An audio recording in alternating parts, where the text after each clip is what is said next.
बिस्मिल्लाहिर्रहमानिर्रहीम। अस्सलाम वालेकुम व्यूवर, मैं हूं शहबाज। जी हाँ व्यूवर, आज हम बात करेंगे एक्टिफिट डीएम सिरप के बारे में। ये जो एक्टिफिट डीएम सिरप है बहुत ही बेस्ट है। अगर आपके सीने में जकड़न है तो आप ये सिरप इस्तेमाल करवाएं। इसके अलावा ये अडल्ट में इस्तेमाल होता है। इसकी जो डोज़ है उस पर भी हम बात करेंगे। अगर आप हमारे चैनल पर न्यू हैं तो आपसे रिक्वेस्ट है कि हमारे चैनल को सब्सक्राइब करें और साथ में बेल आइकन को प्रेस लाजमी करें। जी हाँ व्यूवर, ये इस्तेमाल किया जाता है 1 चम्मच सुबह और 1 शाम, यानी कि 2 टाइम जो आप ये सिरप इस्तेमाल करवा सकते हैं। ये जो एक्टिफिट डीएम सिरप है, ये अगर सीने में जकड़न है तो उसमें ये बहुत ही ज़्यादा इस्तेमाल होता है। अगर आपको खांसी है तो आप इस्तेमाल कर सकते हैं।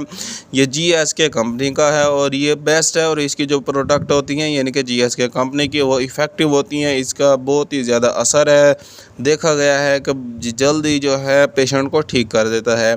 ऐसी और मज़ीद इन्फॉर्मेटिव वीडियो देखने के लिए हमारे चैनल को सब्सक्राइब करें।